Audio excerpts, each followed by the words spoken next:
Welcome, my name is Butch Drews. I'm with Naylors True Value Hardware and Garden Center on Old Hammond Highway. Brennan and I are here today to put up a raised garden. I just finished weed eating the area down, knocking the grass down so that won't be a problem later. We have actually taken these 2x6s. We're going to be creating a 4x8 bed today.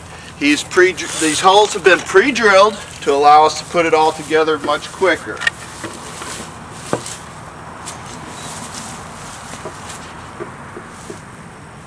And it's just a simple piece together,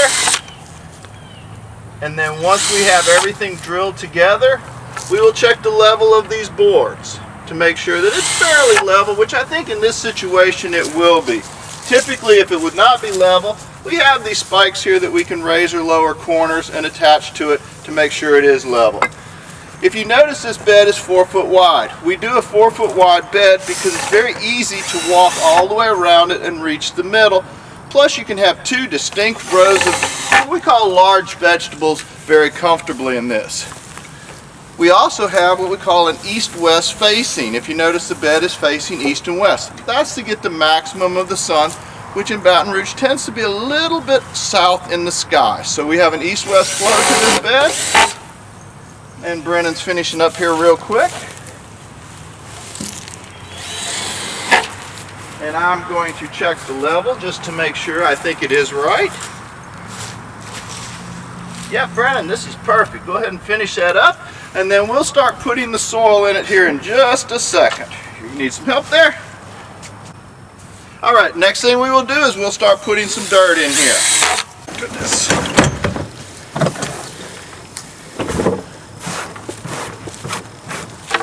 There's several different products that we will be putting into our raised garden today. One of the ones that I like the most is called alfalfa humate. Alfalfa humate, not only the alfalfa, which is an excellent organic fertilizer, also has humate or humic acid in it, which helps encourage the microorganisms in this soil to help with the fertilizer to release it so the plants can take it up. Speaking of the fertilizer, we're going to put in some chicken manure. This is composted chicken manure, so it's not real hot. It won't burn your plants, but it will release a lot of nitrogen, and also is a great calcium source if you're planting tomatoes. Chicken manure, an excellent product in your garden. Our base, or what I call bulk, is going to be an organic garden soil. There's lots of options out there for organic garden soils. This is a particular brand we use called Showscape. Excellent product. It's a composted pine hardwood material with some sand involved. Peat moss, one of the greatest products on earth. This is what they call a 2.2 compressed bale. When we break this bale open to put into this bed, it will actually expand to almost 3 to 4 cubic feet of material. The importance of this product is moisture retention and also to help with nutrient control. In a raised garden, when we get water going through it, a lot of times the nutrients can be leached out. This will actually help hold on to not only the nutrients, but the water.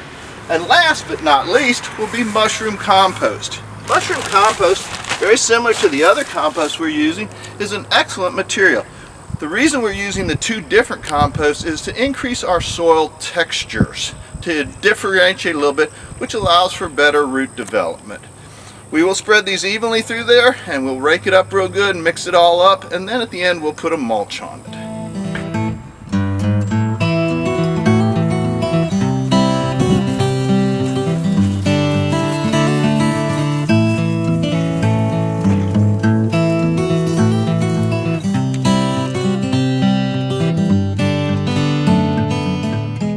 As you can see, we have most of our ingredients in our bed now, and Brennan here is taking some of the last one, which happens to be chicken manure in this instance. That doesn't really matter.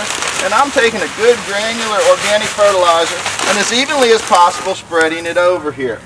As I'm doing that, Brennan's going to come behind me and rake and kind of mix everything together as best he can. We've done a pretty good job just by putting it in there of getting it mixed up. One of the other products that we will put in here is what we call a microorganism boost. Again, we need all those little guys working really hard to get this organic nitrogen released for us. This is a square foot garden or a raised bed that we've done right here. Excellent for small homeowners, small areas to produce quite a bit of vegetables. Gentlemen will be able to put 8 large plants in here and maybe underplant with some beans, possibly some bush cucumbers, or maybe onions, things like that. This will be a great garden for him. And last but not least, we will put a mulch on top of it. We're using shredded pine straw. Any mulch is good, it doesn't really matter. We will just, as evenly as possible, I'll just pour it out actually, and then we'll spread it over as evenly as possible. Mulch is very important as a final step. Mulch helps control weeds. Mulch helps with moisture consistency, acts as a buffer so we don't get too wet or too dry, and it also helps with soil temperatures and to kind of protect, especially if we're doing seeds. Again, this was an easy project for us. It took us, what, Brennan, 45 minutes, and we completed this whole entire project. Something easy to do, afternoon, relatively inexpensive. Lumber and all on this is probably $150. We are using treated lumber. We at Naylors feel that the yellow wood, the treatment in that is not going to affect it. If you're concerned about that, you can always use cinder blocks, cedar lumber, other type options. We did use a treated lumber on this. Again, my name is Butch Drews. I'm with Naylors True Value Hardware and Garden Center on Old Hammond Highway. We do have a kit available if you're interested in it. If you like this video, please share it with your friends. Thank you.